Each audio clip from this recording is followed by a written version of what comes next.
Hello friends. In this session, I am going to discuss CPU scheduling algorithm in operating system.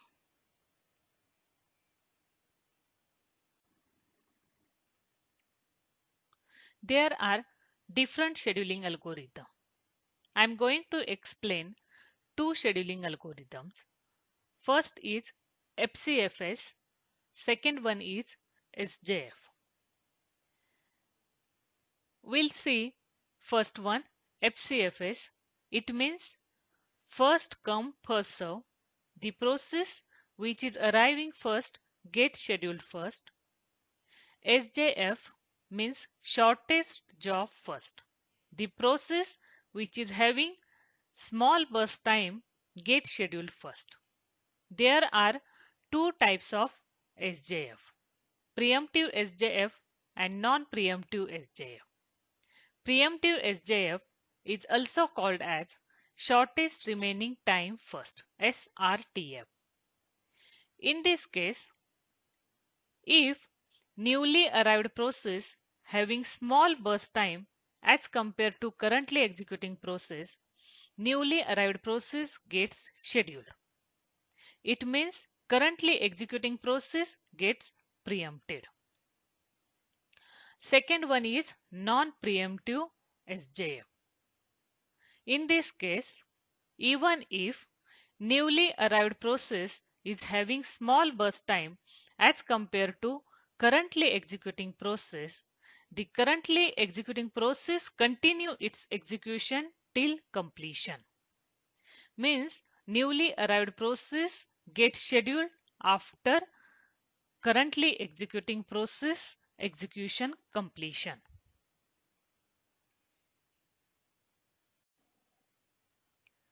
Now we will see example of these algorithms. In given example, 5 processes are given. Arrival time and burst time for these processes are given. With the help of given information, we are going to draw Gantt chart and calculate average waiting time and average turnaround time for above mentioned algorithms.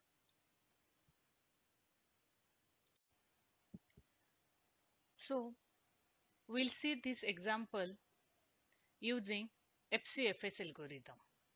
In FCFS algorithm, processes are scheduled based on their arrival order.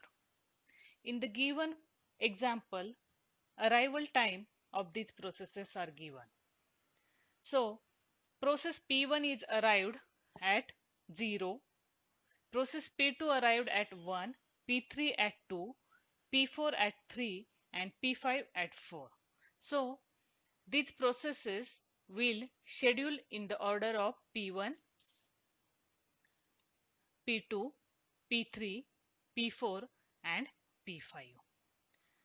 As process P1 arrived first, it gets scheduled first at 0th.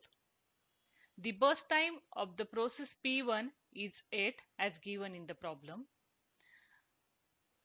At 8, process P2 starts its execution because it is the second process which is arrived.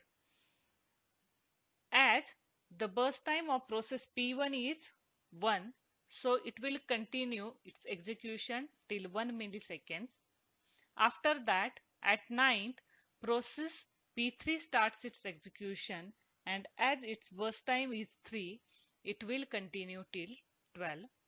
At 12, process P4 will execute, and burst time of P4 is given as 2, so it will end at 14. After that, at 14, process P5 starts its execution. In this way, all these processes will executed at 20th. Now, we'll see how to calculate waiting time of each process. Now, process P1. As process P1 arrived at 0 and immediately get scheduled, so waiting time of process P1 is 0. For process P2 needs to wait till completion of process P1. So, waiting time of process P1 is 8, which is its starting time, minus process P1 arrived at 1. So, 8 minus 1 equal to 7. Same way, for process P3, starting time of process P3 is 9 and its arrival time is 2. So 9 minus 2 equal to 7. For process P4, starting time is 12 minus arrival time of process P4 is 3. So 12 minus 3 equal to 9.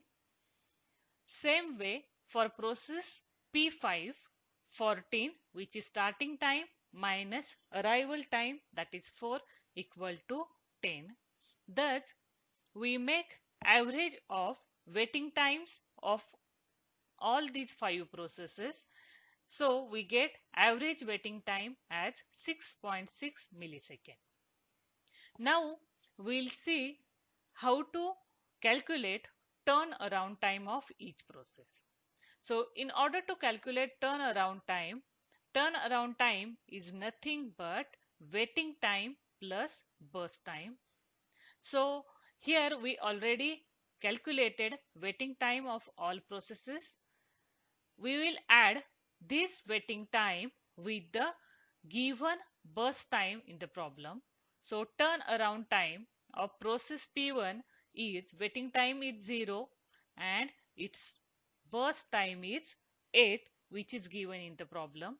So, turnaround time of P1 is 8, P2 is 8, that is 7 plus 1, P3 is 7 plus 3, 10, P4 is 11, P5 is 16, and making average of this turnaround time of, we will get average turnaround time as 10.6 milliseconds.